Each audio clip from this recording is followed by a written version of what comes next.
Purpose isn't something you find, it's something you remember.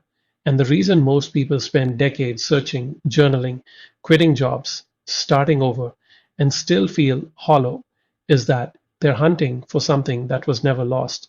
It was buried. There's a difference, and that difference changes everything. In this video, I'll show you number one, why the entire modern purpose industry is built on a false premise and what that premise is costing you. Number two, what the Vedic concept of chitta reveals about why you can't hear your purpose even when it's already there. Number three, a concrete way to start clearing the noise so the signal of your actual purpose can finally come through. Let's get into it. A 40-year-old lawyer wrote this in a comment section. He said, I chose this profession because of the money and prestige. I'm sad, very, very sad, every day. That's not a career problem. That's not a money problem. That man built an entire life on someone else's answer to a question he never actually asked himself. And the brutal part, he's not unusual, he's the majority. The purpose industry sold him the wrong map, and he walked the wrong road for 2 decades before he noticed. Think about the last time you tried to find your purpose. Maybe you took a personality test. Maybe you read a book that told you to list your passions, find the overlap with what the world needs, and call that your ikigai. Maybe you sat with a journal and the page stayed blank. That blankness isn't a sign that you have no purpose. It's a sign that the method is wrong. The modern purpose industry, and it is an industry, generates billions of dollars every year selling books, courses, and coaching frameworks. And the core assumption underneath all of it is this: purpose is something external, something you locate, something you acquire through the right process, the right questions, the right coach. Psychologist William Damon at Stanford spent years studying purpose and came to a conclusion that most self-help content ignores. He found that purpose isn't a feeling that arrives when you find the right thing. It's a core commitment that organizes your life from the inside out. It's not discovered the way you discover a restaurant. It's more like recovering something you already knew. Prabhupada, the Vedic teacher, put it even more precisely. He said the search for purpose fails not because people are lazy or confused, but because they begin with the wrong premise. They treat purpose as if it were assigned from outside, like a job title, or stumbled into through trial and error. The Vedic position is that purpose is intrinsic to the nature of the self. It is not absent, it is obscured. That's a radical reframe. It means the work is not to create a purpose or discover one. The work is to remove what's covering it. Think about a sculptor.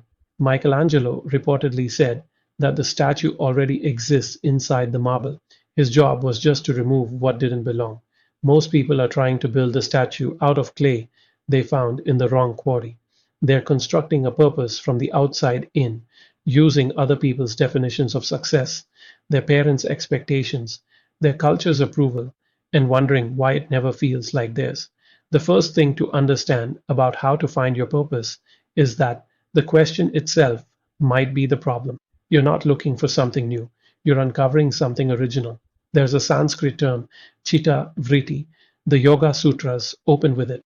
Chitta is the mind stuff, the field of consciousness. Vritti means fluctuations, or more precisely, disturbances. Chitta vritti is the constant noise of the unquiet mind. This is where it gets concrete. Neuroscientists studying the default mode network, the brain's background processing system, have found that when we're not focused on a task, the mind doesn't go quiet. It runs. It loops through regret, anticipation, comparison, social threat assessment. It's essentially a noise machine. The Upanishads said this 3,000 years ago in different language. The self, the Atman, is like a flame inside a lantern. When the glass is clean, the light is clear. When the glass is covered in smoke and grime, you can barely see the flame. The flame hasn't changed. The light hasn't weakened. The glass is dirty. Chitta vritti is the grime on the glass. And what creates that grime? Conditioning. The accumulated weight of every message you absorbed about who you should be, what success looks like, what's safe, what's respected, what your parents needed you to become, layer after layer after layer. One comment I came across said this: I think searching for a life's purpose is another mental gymnastics that will lead to many disappointments and letdowns, and I understand why someone would land there. If you have done the journaling, the personality tests, the vision boards, and you still feel nothing, the logical conclusion is that the search itself is broken. But that person isn't wrong about the method. They're right that the standard approach doesn't work. Where it goes sideways is in concluding that purpose doesn't exist or can't be found. The problem isn't the destination. The problem is that you're trying to read a map in a room full of noise. The Vedic framework gives us something more precise than journaling prompts. It says that every person has a guna composition, a natural ratio of three fundamental qualities: tamas, which is inertia and groundedness; rajas, which is drive and ambition; and sattva, which is clarity and harmony. Your swadharma, your specific life purpose, is not invented. It flows from this composition. It's structural. It's not what you decide to want, it's what you're built to do. This predates MBTI by millennia, and it maps surprisingly well onto modern neuroscience on trait based motivation. Research on intrinsic motivation consistently shows that people perform at the highest level and feel most alive when their activities match their natural trait profile, not when they choose activities based on what they think they should want. The noise of chittavriti, the constant mental churn, is exactly what prevents you from reading your own trait signal. You can't hear your purpose when your nervous system is in survival mode, when your mind is running threat loops, comparison spirals, and identity anxiety. The quiet signal of swadharma gets drowned out completely. This is why people who spend a week in silence, or who go through a serious illness, or who lose everything and have to rebuild, often report sudden clarity about what actually matters to them. The noise dropped. The signal came through. It wasn't new information, it was always there. A woman I spoke with had spent 3 years trying to figure out how to find her purpose. She had done the courses, read the books, changed careers twice. When we talked, the first thing I asked her wasn't, "What are you passionate about?" I asked her, "Whose voice do you hear when you tell yourself what you should be doing?" She went quiet for a long moment. Then she said, "My father's." That was the beginning of actual work. The Vedic approach to uncovering purpose is not passive. It's not about waiting for inspiration or following your bliss. It's about active removal. Prabhupada used the word covered deliberately. What is covered can be uncovered, but you have to know what you're removing. There are three layers that cover purpose for most people, and they each require a different kind of attention. The first layer is inherited identity. These are the roles, values, and definitions of success that were installed in you before you had the capacity to evaluate them. The lawyer I mentioned at the start chose money and prestige because that's what the system around him valued. He never interrogated it, he just ran the program. The question that cuts through this layer is not, "What do I want?" It's, "Would I still want this if no one I knew would ever find out I had it?" The second layer is what the Vedic texts call ahamkara, the false ego, the constructed self image you defend. Most people's purpose search is contaminated by this. They're not actually asking, "What am I here to do?" They're asking, "What can I tell people I'm here to do that will make them respect me?" Those are completely different questions, and they produce completely different answers. The practice here is to notice when your idea of purpose feels exciting versus when it feels impressive. Excitement is a signal from inside. The desire to impress is a signal about the audience. Purpose lives in the excitement, not the impression. The third layer is the most underrated: nervous system state. Research on the default mode network confirms what the Upanishads describe. A mind in chronic stress cannot access the deeper signal. The default mode network, when dysregulated, loops obsessively through threat and comparison.